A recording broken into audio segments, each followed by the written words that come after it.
From the time we are conceived, we are surrounded and nurtured by water. When I was born, I came into my world surrounded by the Pacific Ocean, an ocean that excites us, that feeds us, an ocean that we fear as she ebbs and flows closer and closer to our coastal homes. My name is Lucille Chute. I am a feminist and I embrace my tradition and culture. I am a community media activist. I use radio to break the silence, to empower, to influence. My maternal village is Tawake. I ride the waves to reach Tawake. My boat ride brings me to the place where my grandmother, my mother, aunts and sisters have seen the ocean rise and reach out to us. Over the past 20 years, the waves have risen, swamping out food gardens, affecting the health of our people and our oceans, which lashes out to us during storms and hurricanes. I see the evidence and damage of climate change becoming all too visible. And then I see the progress in our capital. I wonder, is this how we define development? In 1995, our governments committed to achieve equality between women and men through the Beijing Platform for Action. The Millennium Development Goals were also adopted in 2000. Governments adopted the new Sustainable Development Goals in 2015.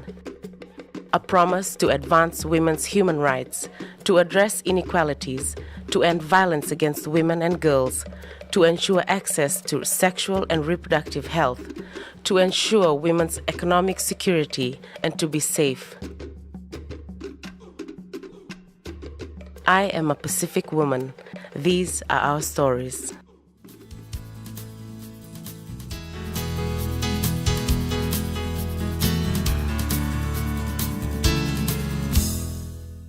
Women's stories need to be told. First of all, they need to be told to these policymakers what their livelihoods and how they're being impacted. And then these stories need to be told to people who are in those positions of making these policies, to really not just look at certain segments of society, but to look at society comprehensively, to see how these policies are actually impacting every single member, men and women.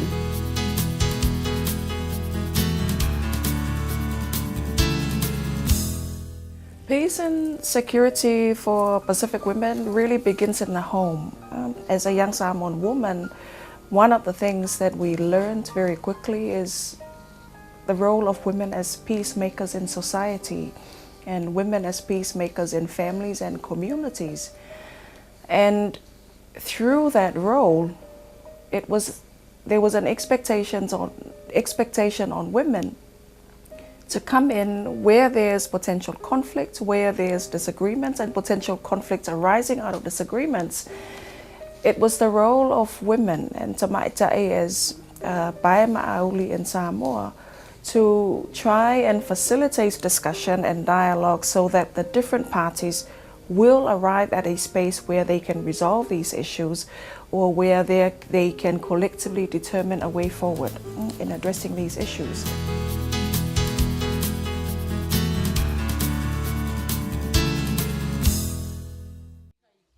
In the areas of gender equality, there are women in their village or community or islands that are working on micro income generating just so they could make a living for their family. And they use the bandanas and they use the shells that is naturally there. And in this case, in the case of women, we need to look at how we can help them. This is their livelihood. How can we help these women continue to sustainably harvest, the marine products, the mangrove clams, and also balance this with economic progress or for the nation as a whole.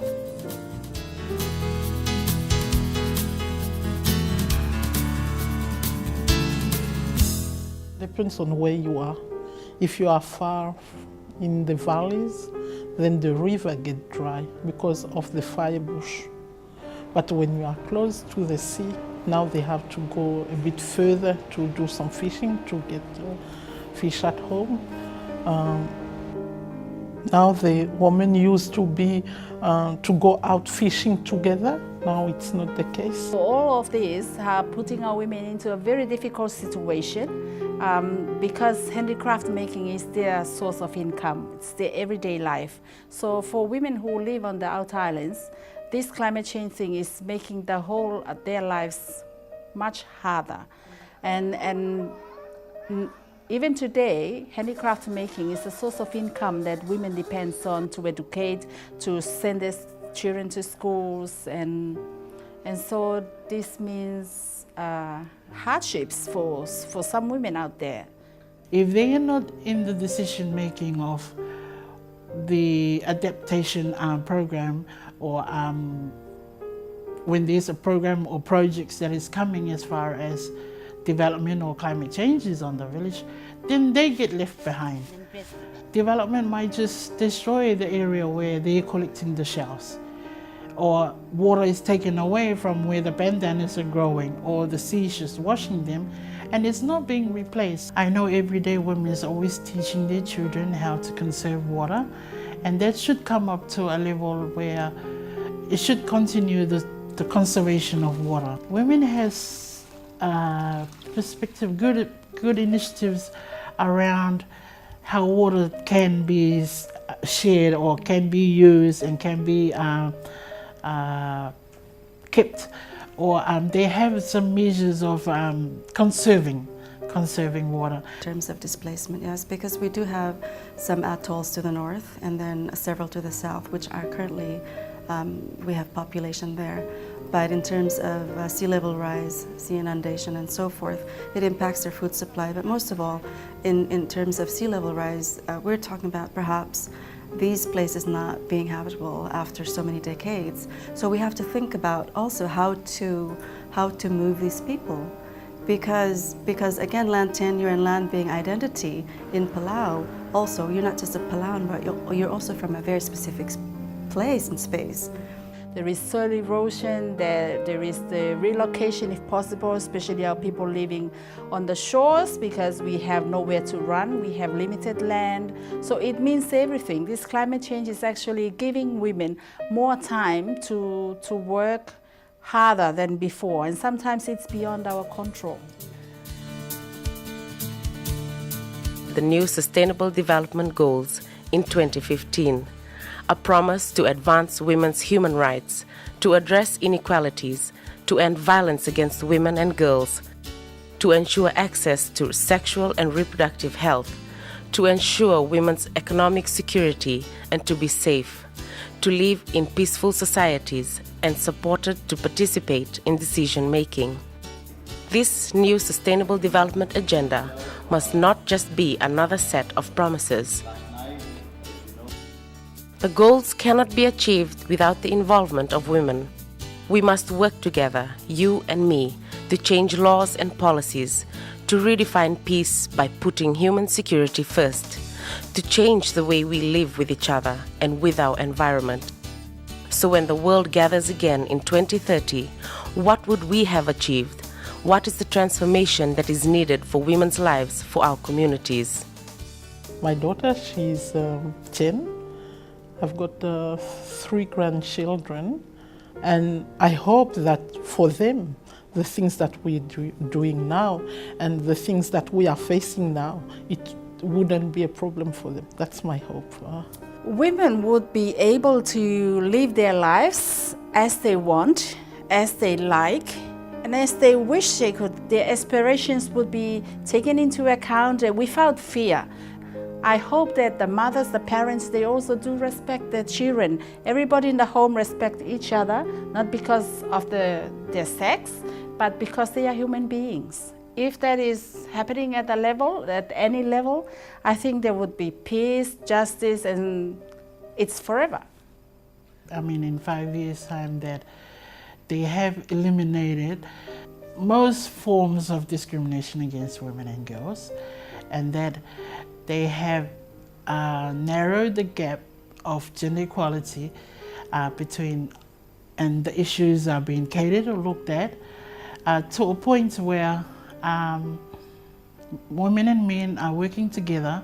I think that if women and girls are empowered to know and to participate and to access whatever is there, then I think the working together, obtaining gender equality and fairness, should have a high standard that the country should be proud of to report anyway. I want my daughters to be able to, even have the say around things like family planning. I know that it's slowly changing, but even having the information awareness around family planning not only go to my daughters but to their husbands or their partners. The important role of women, the respect. So seeing both my sons and daughters growing up, valuing that partnership, having the respect for each other, yes, and being successful in life. It would be very ideal to report that we have been able to address the needs of the individual human being, the individual person who lives in Palau, and at the same time, ensure that the resources have been sustainably maintained, or we were able to sustainably use those resources. Gender equality in the Pacific, I think definitely reduction in violence against women, more women in parliament and women taking up political leadership positions, and I think more recognition of women's contribution and participation in the economy. I think if we're able to see some of those things, then I think we should be okay. We are Pacific sisters. We are connected by the ocean. Our stories rise above the waves, reflecting the sign of the times. Our stories call for creating a climate of peace. Because peace is simply not an answer, but the answer. Yeah, my name is Ruth Pokora. My name is Clotilde Singel. I'm Viola. My name is Janet. My name is Quincelani Toilupe Tango Elisara. I'm from Samoa and I'm a Pacific woman. Woman. She rises in the early morn, her vala tied above her breasts. To the sea she hurries with flowers alone to wash the sins the night has left. The pastor, he would curse her now if he knew she'd eaten again from the tree. But a family planning volunteer did clear her with a shot for free. The waves caress her bosom, more patient than the man had been. Her heart's consistent wailing drowns the songs the spirits sing. She buries her treasures in her soul. The pastor wants them saved. The man, he'll sleep until the dawn, such turtle blind faith. A seagull, old with waiting, cries, "Where did you bury them, pray?" She smiles her secrets in the sand. Silence betrays their emptiness. With parted lips she waits and aches for the slow, sweet shell to break. Pastor, please don't save them yet. The generous act she must protest. She gathers her modern chestnut leaf and makes the rock her hiding place. The distant breakers echo the call, but now she has to wait.